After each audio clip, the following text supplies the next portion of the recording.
The sky outside was gray as Wendy sat across from Elaine's immaculate desk, watching her boss flip through the promotion application with practiced disinterest. 5 years of sacrificed weekends, missed family dinners, and endless overtime hours condensed into a 20-page portfolio that Elaine barely glanced at before setting it aside. "I appreciate your enthusiasm," Elaine said, adjusting her designer glasses. "But I've reviewed your application thoroughly, and while your work has been adequate, I don't believe you're qualified for senior management, perhaps in another year or two." Adequate. The word dropped between them like a stone. "I maintained the department's highest client satisfaction ratings. I personally saved the Lawford account when everyone else had written it off. I haven't taken a full weekend off in 3 years." But I only smiled and nodded, the practiced expression I'd perfected in corporate America. "I understand. Thank you for the feedback. I'm glad we're on the same page," Elaine replied, already checking her watch. "The Ellison proposal needs your attention today. They've requested additional metrics before signing." As I gathered my things, Elaine was already typing an email, my career disappointment already forgotten. I walked past the corner office that should have been mine, with its window view and glass door where my name belonged. In the parking garage, I sat in my car and stared at my reflection in the rearview mirror. The woman looking back at me wasn't sad or even angry. She looked calculating. I started the engine and made 2 decisions that would change everything. I would cancel my upcoming vacation, and I would stop writing my daily operational guides. No one at the office knew it yet, but their perfect system was about to crash without its invisible support beam. Before I tell you what happened next, you might be wondering why so many people feel stuck in careers where they're undervalued. If my story resonates with you, make sure to like and subscribe. I share a new career strategy every week that might just change your professional life. Now, back to what happened after that meeting. My name is Amelia Carlton, and until that meeting, I was the most reliable employee at Meridian Solutions. Not the most visible or the highest paid, but the one who kept everything running while others took credit. I'm methodical by nature, with an almost photographic memory for systems and processes. Growing up with 4 younger siblings taught me to solve problems before they exploded, a skill that transferred perfectly to corporate life. When I joined the company 5 years ago, I'd inherited a catastrophic mess. The previous team leader had departed abruptly after a disagreement with management, taking all procedural knowledge with them. No documentation, no transition notes, not even passwords to critical systems. The department was in chaos. Clients were threatening to leave, and nobody knew how to fix it. I spent 3 months reverse engineering every workflow, staying until midnight decoding spreadsheets and reconstructing client histories. I created detailed guides for every process, color-coded, indexed, and meticulously organized. My boss Elaine never bothered to learn these systems. Why would she when I handled everything so smoothly? "You're a natural problem solver," she'd say during my performance reviews, always followed by a modest raise that never matched my contributions. The company had recently landed a contract with Ellison Enterprises, a major client worth millions in annual revenue. I'd built that relationship from nothing, staying late to accommodate their overseas time zone and learning their industry thoroughly. Elaine had attended exactly 3 meetings, mostly to claim credit during quarterly executive reviews. Each morning, I arrived at 7:30 in the morning to prepare briefing notes for Elaine before her 9 o'clock management meeting. Each evening, I sent comprehensive updates on all active projects. In between, I put out fires before anyone noticed smoke. The morning after my rejected promotion, something changed inside me. I arrived at exactly 9 o'clock. Not 7:30, not 8:45, exactly 9. I drafted no briefing notes. I answered emails directly addressed to me and ignored the rest. When a crisis erupted with a supplier, I directed it to the appropriate department instead of solving it myself as usual. By lunch, 3 people had stopped by my desk with confused expressions. "Amelia, did you see the thread about the Lawford scheduling conflict?" asked Peter from accounts. "Yes," I replied, continuing to type. He waited for more, shifting awkwardly when nothing came. "So, can you fix it like you usually do?" I looked up from my screen. That's actually under procurement scope. I forwarded it to Diane. His eyebrows rose slightly. But you always handle these things. I've been advised to focus more on my assigned responsibilities, I said with a small smile. I'm trying to demonstrate that I understand my proper place in the organization. By 5 p.m., I packed up my belongings and left. No extra hours, no taking work home. On my drive, I canceled the cabin reservation for my upcoming vacation, the first real break I'd planned in 3 years. Instead, I would be present for the system's inevitable collapse. That evening, my phone buzzed with work notifications. I silenced it and spent time with my daughter Elena, baking chocolate chip cookies, something I hadn't done in months. As we laughed over misshapen cookie dough, I felt a weight lifting from my shoulders. Mom, why are you home early? Elena asked, licking batter from a spoon. I paused, considering how to explain corporate politics to a 10-year-old. I decided my time was valuable, honey, and I wanted to spend more of it with you. She beamed. Can we do this tomorrow too? Absolutely, I promised, ignoring the phone vibrating insistently on the counter. By the next morning, cracks were showing at work. The Ellison client had requested urgent changes to their implementation plan, changes only I understood how to make. Elaine attempted to lead the response team but quickly became overwhelmed without my usual detailed briefings. Where are the process notes for the Ellison customizations? She demanded, appearing at my desk at 10:30. They're in the shared drive, I replied pleasantly. Under client implementations. I mentioned it in last month's department meeting. There are hundreds of files there. Which one specifically? I pulled up the folder on my screen. The master document is called Ellison Enterprise Integration, Complete Process Documentation. It's organized by module with tabbed sections. Elaine stared at the 200-page document with barely concealed horror. Can you just handle this directly? The client is waiting. I'd be happy to, I replied, but I have the quarterly compliance review this afternoon. I can get to Ellison first thing tomorrow morning. Her face tightened. This can't wait until tomorrow. I understand. Would you like me to reschedule the compliance review? It's due to the regulators by end of day. She left without answering, her heels clicking aggressively down the hallway. That evening, I turned off all work notifications and took Elena to the park. My personal phone remained silent beside me on the bench as I watched her on the swings, her laughter carrying across the playground. For the first time in years, I was fully present in my personal life. When we returned home, I checked my work phone once. 79 missed calls from various work numbers. Voicemails ranged from confused to desperate to furious. The Ellison team was threatening to pull their contract. 3 systems had developed unexpected issues, all documented in my guides, which nobody had bothered to read. The quarterly compliance report due to regulators was still incomplete. I set the phone down and slept better than I had in years. The next morning, I arrived at precisely 9 o'clock in the morning again.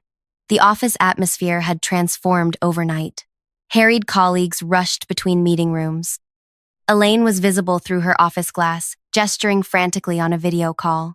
The regional director's assistant was pacing by the elevator banks. I settled at my desk and methodically organized my tasks for the day. Where have you been? Peter hissed, appearing beside me with wild eyes. Everything's falling apart. Elaine's been trying to reach you since yesterday afternoon. I left at 5 o'clock, I replied calmly. My work hours are 9 o'clock to 5 o'clock, as specified in my contract. But the Ellison crisis, what about it? His mouth opened and closed. They're threatening to walk. Nobody can figure out how to implement the changes they need. I nodded thoughtfully. That process requires special handling. It's all documented in the guide I created last year. Nobody can make sense of your documentation without you explaining it, he almost shouted. Before I could respond, Elaine's assistant appeared. Amelia, emergency meeting in the conference room, now. I gathered a notebook and pen, walking unhurriedly to the conference room where Elaine sat with the regional director, Byron Wallace. Their faces were grim, folders spread across the table. Amelia, Byron said, relief evident in his voice. Thank goodness. We need your help with this Ellison situation immediately. I sat down and placed my notebook on the table. Of course, how can I assist? Elaine's face was tight with controlled fury. Let's cut to the chase. What will it take for you to fix this? The promotion? It's yours. I tilted my head slightly. That's a generous offer, but I've been contacted by a competitor. They've offered me a senior management position with a substantial salary increase. Apparently, they believe I'm qualified. The room went silent. Byron's eyes widened while Elaine's narrowed dangerously. You're leaving? Byron asked. When? I haven't accepted their offer yet, I replied. I was taking time to consider my options. Name your price, Byron said immediately. Whatever they're offering, we'll match it. I smiled politely. It's not just about compensation. It's about recognition, respect, and opportunity. The Ellison client specifically asked for you by name, Elaine interjected. You can't possibly leave now. Interesting, I said. So did 4 others in the past month. I reached into my bag and placed a folder on the table. Here's my 2 weeks' notice. I'll help with the transition as my contract requires. Elaine reached for the folder, but Byron was faster. He opened it, scanned the contents, then closed it decisively. This won't be necessary, he said firmly. Amelia, I'd like to speak with you privately in my office. As I stood to follow him, Elaine remained seated, her knuckles white against the polished table. The company's response to my resignation was about to reveal exactly how much they had undervalued me all along, and what they were willing to do to keep me now that they understood my true worth.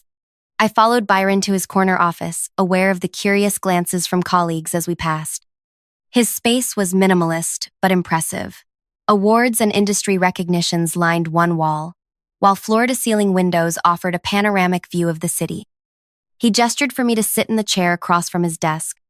I've been watching your contributions for some time, Byron said, folding his hands on his desk, though apparently not closely enough.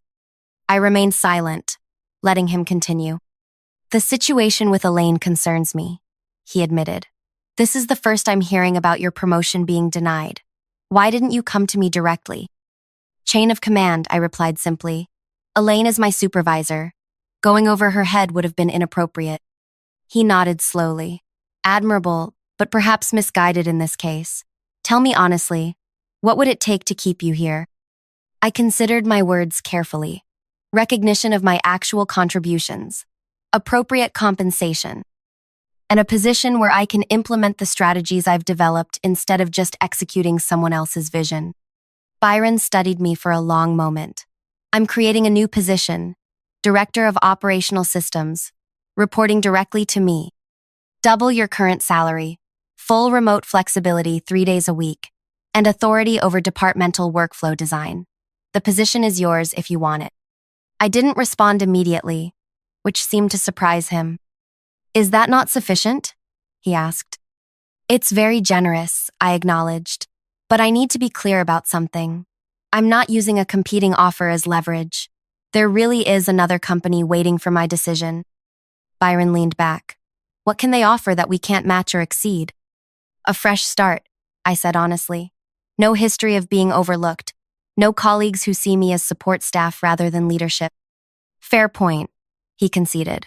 But consider this. You've built systems here that you understand intimately. You've cultivated client relationships that trust you. Starting over means rebuilding all of that from scratch. He was right, of course. 5 years of institutional knowledge wasn't easily replaced, but neither was the feeling of being consistently undervalued. I'll need some time to consider, I said finally.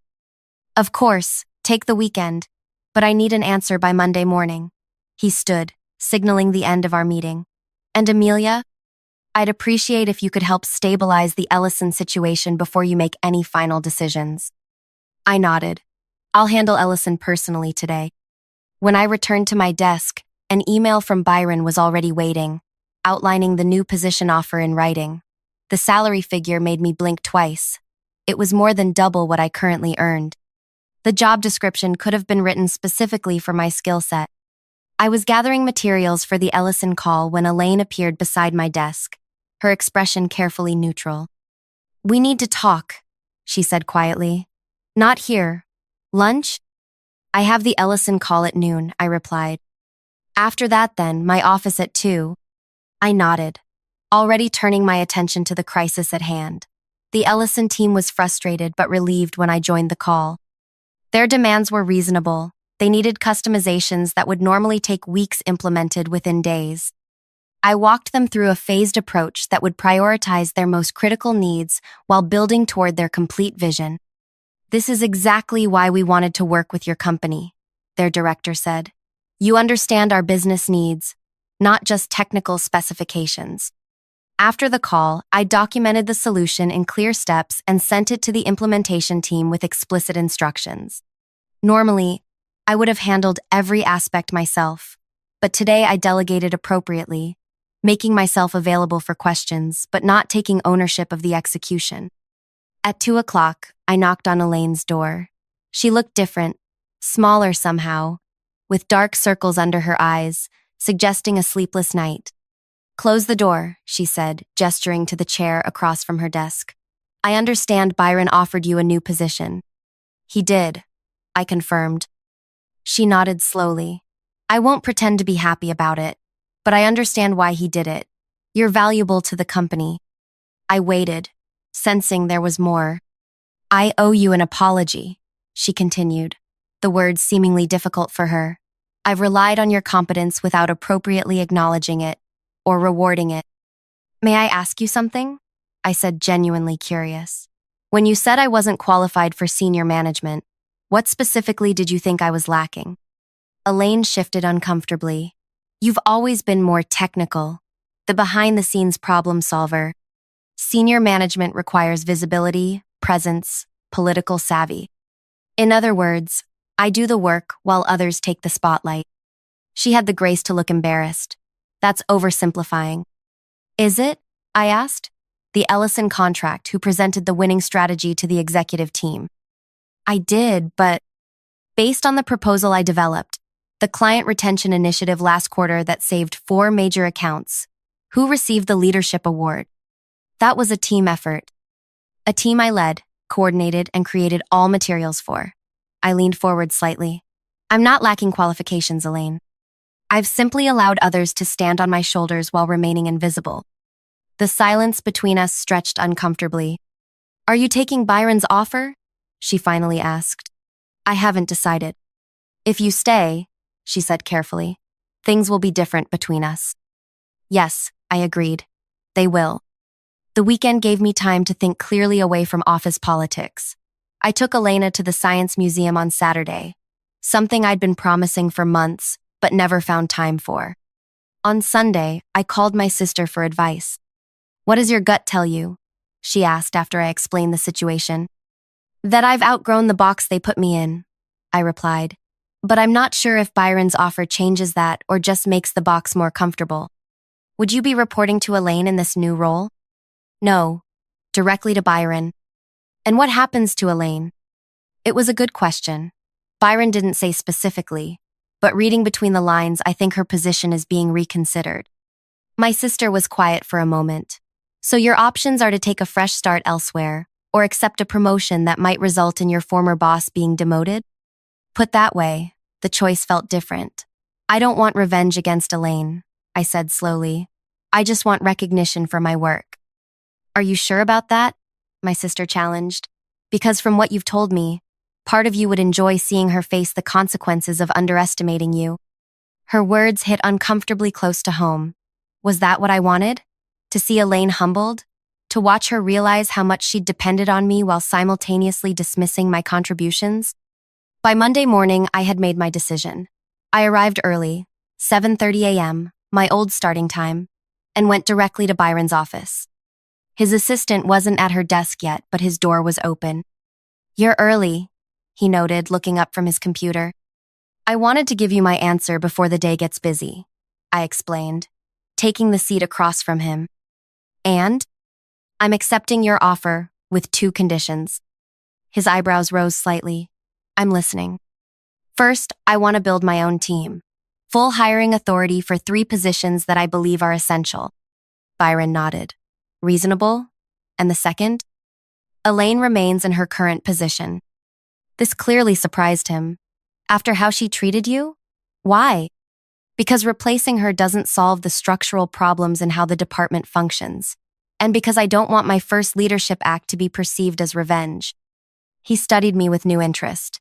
That's unexpected and politically astute. I've learned a few things watching from the sidelines, I replied. Very well. Elaine stays, though her department will now coordinate through your office for operational matters. Thank you. No, Amelia, Byron said, extending his hand. Thank you for staying. The announcement will go out this morning. I suggest you prepare for quite a bit of reaction. He wasn't wrong. The company-wide email went out at 10 a.m., announcing my new position and outlining my expanded responsibilities. My inbox immediately flooded with congratulations, questions, and meeting requests. Peter stopped by my desk, looking somewhat sheepish. So, you'll be my boss now? Technically, yes, I confirmed. Is that going to be a problem? He shook his head quickly. No, it's great. You've always been the one who actually knows what's happening anyway. Throughout the day, colleagues who had barely acknowledged me previously suddenly found reasons to introduce themselves. Administrative assistants who had always been kind to me now smiled with a hint of conspiracy. They understood better than anyone how invisible work kept the company running.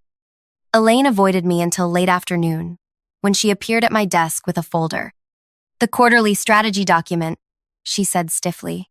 Since operational planning now falls under your purview, you'll need to present this at the executive meeting tomorrow. I accepted the folder. Thank you. I'll review it tonight. She turned to leave, then hesitated. For what it's worth, I didn't recommend against your promotion because I thought you were incapable. I did it because I couldn't afford to lose you from my team.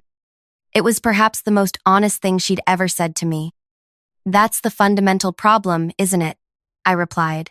Good managers develop their people even when it means letting them move on. She nodded once, sharply, and walked away. That evening, I stayed late reorganizing my workspace for my new role. Byron stopped by on his way out. Still here? I thought you'd be celebrating. I smiled. I'll celebrate this weekend. Right now, I'm planning. Planning what? How to make sure no one else in this company is overlooked the way I was. I handed him a document I'd been working on. This is my proposed structure for the new department, including training programs to identify internal talent and systematically develop it. He flipped through the pages, eyebrows rising. You developed all this today? No, I admitted. I've been refining it for about 2 years. I just never had the authority to implement it. Byron shook his head, looking impressed. Remind me never to underestimate you, Amelia. That's the plan, I replied with a smile. 3 months later, the transformation was well underway. My new team included a brilliant systems analyst who had been buried in IT support and a process developer who had been miscast as an administrative assistant. Together, we streamlined operations across 4 departments, reducing overtime by 40% while increasing productivity metrics. Elaine and I developed a professional working relationship. It wasn't friendly exactly, but it was respectful. She excelled at client-facing interactions, once freed from operational details she had never fully grasped. In an unexpected development, the division's employee satisfaction scores improved dramatically. The Ellison contract expanded to include 2 additional service lines, specifically requesting my new team's involvement in the implementation. Their CEO personally called Byron to commend the company's remarkable turnaround in operational excellence. On a Friday afternoon, 6 months after my non-promotion, I left the office at 5 p.m., a habit I had maintained despite my increased responsibilities. Elena was waiting when I got home, homework spread across the kitchen table. How was work, Mom? She asked, looking up from her math problems. Productive, I replied, setting down my laptop bag. The new training program launched today. 25 employees will get development opportunities they wouldn't have had before. Like you didn't get? Children see more than we realize. Yes, exactly like that. She considered this for a moment. That's a nice way to fix things. Instead of getting mad, you're making it better for other people. I smiled, recognizing the wisdom in her observation. Sometimes the best response to being undervalued isn't anger. It's demonstrating your true worth so clearly that it can never be questioned again. That evening, as Elena slept and I reviewed presentations for Monday's executive meeting, my phone buzzed with a text from Byron. Board approved your promotion to VP level.